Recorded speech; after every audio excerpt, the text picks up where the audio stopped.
Welcome back to The Explainer. Today we're diving into a really fascinating piece of source material called Carrying the Weight. We're going to be looking at the hard, measurable data behind two massive realities that exist right next to each other in America today: the absolute powerhouse economic contributions of the Latino community and the systemic hurdles they have to navigate every single day. So let's jump right in and let the data tell the story. To really grasp the numbers we're about to see, we kind of have to start with the lived experience of the author, who grounds all this economic data in a very human reality. The author writes, "I've lost count of how many times I've walked into a room in the Midwest and felt the temperature change before I said a word." They go on to describe the assumptions that are made before they even open their mouth, the extra double checking of their credentials, and that subtle, lingering suspicion of being asked where they are really from. This anecdote is our anchor today. It frames the macroeconomic data we're about to explore, not just as, numbers on a spreadsheet, but as the everyday reality of navigating a system while carrying this extra unseen weight. Section 1. Documenting the systemic gaps. So let's look impartially at these documented economic headwinds, and we're going to start right at the paycheck. The data here presents a pretty stark contrast. Latino workers currently earn the lowest median wages of any major racial group in the United States. We're talking about a national average of roughly $15 an hour, compared to $22 an hour for white workers. Now, this isn't some minor statistical rounding error. That is a roughly 32% gap. It literally means a third of a paycheck is systemically missing before a worker even clocks in for their shift, often for doing the exact same or comparable work. And it gets even more severe when we look at the data for Latinas specifically. The source material highlights a massive 46% pay penalty for Latinas when compared to white men. To put that into perspective, over a typical 40-year career, that specific gap can cost a Latino worker over $1 million in lifetime earnings compared to a white man doing the exact same kind of work. Think about that. That's $1 million, is a massive compounding loss of capital over a lifetime. Now, as you might guess, this wage gap feeds directly into the wealth gap. We're looking at a reality where the typical white family holds roughly 4.6 times the wealth of the typical Hispanic family. And the crucial takeaway here is how wealth compounds across generations. Wages are often spent just covering monthly survival, rent, groceries, bills. But because Latino families have historically had way less access to wealth-building tools like home ownership, retirement accounts, and inheritance, this income gap inevitably morphs into a massive, deeply entrenched generational wealth divide. Looking at the broader labor market, well, these disparities just continue. By July 2026, national unemployment was at 4.1%, but Hispanic unemployment was noticeably higher at 4.6%, compared to just 3.6% for white workers.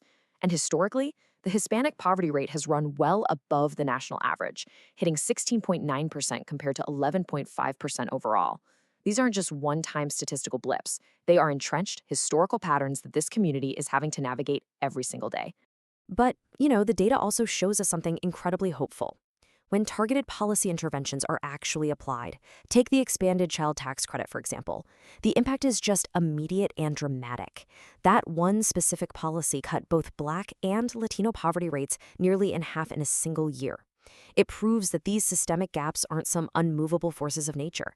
They respond rapidly when targeted investments and real policies are put into effect. Section 2. The economic engine. Okay, this brings us to a major pivot in the data, and honestly, this is the most fascinating part of this whole explainer. Despite every single systemic gap we just went over, check out this massive number, $3.6 trillion. If Hispanic Americans were counted as their own independent country, their economic output would rank as the 5th largest economy on Earth. No joke, the 5th largest. And this output isn't happening in a vacuum or despite the disparities, it's happening right alongside them through intense labor, nonstop hustle, and the sheer will of people often working multiple jobs just to build a future. That sheer will we just talked about, it builds directly into real estate. In 2025, Latinos posted a net gain of 441,000 new homeowners. That actually pushed the total number of Hispanic homeowning households in America past 10.2 million for the very first time. According to the data, this was literally the largest single-year increase in Hispanic home ownership since the Census Bureau even started tracking it. And here's exactly why this matters to the broader U.S. economy. That record-breaking year happened during a period when homeownership among most other demographic groups actually declined. The data is crystal clear on this. Without Hispanic buyers in 2025, the United States would have seen a net loss of homeowners overall. So Latinos didn't just participate in the housing market, they actively carried it on their backs. And the data on household formation is just incredibly striking. In 2025, Latinos accounted for 92.6% of all new household formation growth nationwide. I mean, let that sink in for a second. Nearly every single net new household created in the whole country was a Latino household. This is a super powerful statistic purely about building and growth. And it turns out the building doesn't stop at homeownership.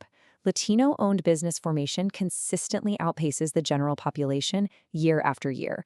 The source actually frames this entrepreneurial boom as a pretty natural reaction to systemic hurdles. Basically, when a community gets told no by traditional institutions often enough, well, they just start building their own doors. Section 3. Holding two truths. So, how exactly do we synthesize a narrative where severe systemic disadvantages and record-breaking economic output exist at the exact same time? Well, the source material asks us to hold two seemingly contradictory truths together, experiencing the widest wage and wealth gaps while simultaneously outperforming the general population on homeownership growth, household formation, and GDP contribution. The author's conclusion is that these aren't actually contradictory at all. Instead, this incredible economic output is proof of the immense extra weight required to overcome the disparities. They are closing the gaps by having to work twice as hard to cover ground that, systemically speaking, was uneven to begin with. And this whole concept has massive implications for places like the Midwest, where our author started this journey. These macroeconomic wins translate directly to everyday lived experiences. The data shows that Latino families are quietly holding up the broader U.S. economy by propping up housing market sectors, forming households that keep regional economies from shrinking, and creating those small businesses that serve as the absolute vital backbone of local towns and cities across the country. So what are the practical takeaways from this source material? The author outlines a few really key steps for us. First, we've got to acknowledge that these systemic gaps actually exist. Second, they have to be addressed through systemic solutions, things like fair wages, fair lending, and sustained policies, rather than just relying on the individual grit of the community to constantly bridge the divide. And third, society needs to give genuine credit for the massive, record-breaking economic output this community is generating day in and day out. Which leaves us with this final, lingering question posed by the source material. How do we stop pretending the extra weight isn't there and start giving credit for how far it is being carried? It's a really provocative thought that challenges how we measure economic struggle versus extraordinary contribution. I hope this explainer helped you visualize and really grasp the fascinating realities behind these numbers. Until next time, keep learning and keep looking closely at the data.